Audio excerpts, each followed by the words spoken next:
আল্লাহ তাআলা ইরশাদ করেন, দুর্ভোগ তাদের জন্য যারা মাপে কম দেয়, যারা মানুষের কাছ থেকে ওজন করে নেওয়ার সময় পূর্ণ মাত্রায় গ্রহণ করে, আর যখন মানুষকে মেপে কিংবা ওজন করে দেয় তখন কম দেয়।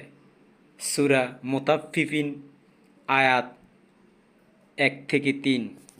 আমার ইউটিউব চ্যানেলের নাম জে জহিরুল স্যার। আপনারা আমার ইউটিউব চ্যানেলে অক্সিলারি ভার্ব লিখে সার্চ করলে পেয়ে যাবেন অক্সিলারি ভার্বগুলোর নাম। আর এই নামগুলো মুখস্থ করলে আমার পরবর্তী লেকচারগুলো বুঝতে সহজ হবে ইনশাল্লাহ। 6টি কন্টিনিউয়াস টেন্স চেনার উপায়। কিভাবে আমরা জানবো বা চিনবো যে এগুলো হচ্ছে কন্টিনিউয়াস টেন্স? খুবই সহজ। কেউ যদি আপনাকে বলে একটা সেন্টেন্স লিখে, তাহলে আপনি নজর দেওয়ার সাথে সাথে বুঝতে পারবেন এটা কন্টিনিউয়াস টেন্স।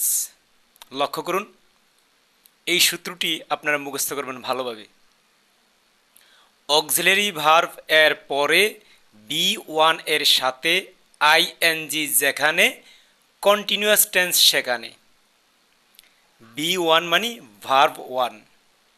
ভার্বের 3টা ফর্ম আছে, V1, V2, V3। আপনারা গ্রামার বইগুলো থেকে ওগুলো মুখস্থ করে নেবেন। এটা হচ্ছে একটা কন্টিনিউয়াস টেন্স। কিভাবে চিনলাম বা বুঝলাম? এ হচ্ছে অক্সিলারি ভার্ব, এর পরে B1, ইট হচ্ছে B1 এবং ইট এর সাথে আইএনজি আছে। তাহলে আমাদের সূত্র হচ্ছে অক্সিলারি ভার্বের পরে B1 এর সাথে যদি আইএনজি থাকে তাহলে সেটা হবে কন্টিনিউয়াস টেন্স। এখানে এই সূত্রের সাথে সম্পূর্ণ মিলে গেছে।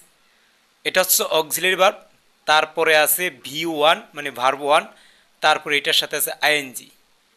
এজন্য এটা হচ্ছে কন্টিনিউয়াস টেন্স। 2 নাম্বার দেখি আমরা।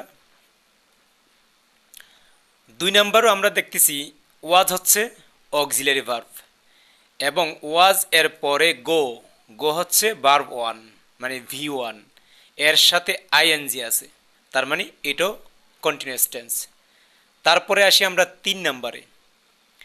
বি হচ্ছে অক্সিলারি ভার্ব, তারপরে রিড হচ্ছে B1 আর এই V1 এর সাথে আইএনজি যোগ আছে, সুতরাং এটাও হচ্ছে কন্টিনিউয়াস টেন্স। তারপরে আসি আমরা 4 নাম্বারে। বিন হচ্ছে অক্সিলারি ভার্ব, ওয়াক হচ্ছে V1, তার মানে অক্সিলারি ভার্বের পরে B1 এর সাথে আইএনজি যোগ আছে, সুতরাং এটাও হচ্ছে কন্টিনিউয়াস টেন্স। 5 নাম্বার। বিন হচ্ছে অক্সিলারি ভার্ব, তারপরে প্লে হচ্ছে V1, এই প্লের সাথে অর্থাৎ B1 এর সাথে আইএনজি আছে, সুতরাং এটাও কন্টিনিউয়াস টেন্স। 6 নাম্বার। বিন হচ্ছে অক্সিলারি ভার্ব, অক্সিলারি ভার্বের পরে ডান্স বা ড্যান্স, এটা হচ্ছে B1, এই B1 এর সাথে আইএনজি আছে, সুতরাং এটাও কন্টিনিউয়াস টেন্স। তাহলে আমরা কি বুঝলাম?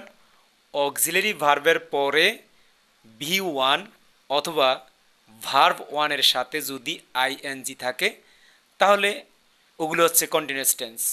আপনার বড় পুরা বাক্যর দিকে নজর দিতে হবে না, যত বড় বাক্য লিখুক না কেন ওটার দিকে নজর দিতে হবে না। আপনি শুধু দেখবেন অক্সিলারি ভার্বের পরে B1 আছে কিনা এবং তার সাথে আইএনজি আছে কিনা, তাহলে আপনারা বুঝতে পারবেন এটা নিশ্চিত 100% কন্টিনিউয়াস টেন্স। একমাত্র কন্টিনিউয়াস টেন্সেই অক্সিলারি ভার্বের পরে V1 এর সাথে আইএনজি যোগ হয়, অন্য কোনো টেন্সে অক্সিলারি ভার্বের পরে V1 এর সাথে আইএনজি যোগ হয় না। সুতরাং আমরা চিনতে পারলাম যে 6টি কন্টিনিউয়াস টেন্সে অক্সিলারি ভার্বের পরে V1 এর সাথে আইএনজি যোগ হয়।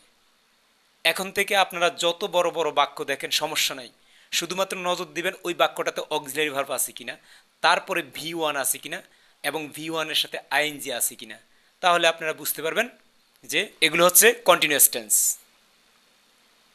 লক্ষ্য করুন, ওয়াজ অক্সিলারি ভার্ব, তারপরে গো ভি ওয়ান আইএনজি যোগ, সুতরাং এটা continuous tense. V auxiliary verb, তারপরে রিড ভি ওয়ান, তারপরে আইএনজি, সুতরাং এটা কন্টিনিউয়াস টেন্স।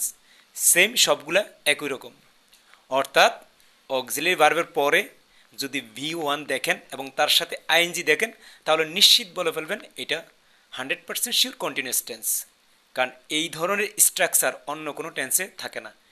শুধুমাত্র আরও সহজ করে বললে বলা যায় যে অর্থাৎ আইএনজি যেখানে কন্টিনিউয়াস টেন্স সেখানে।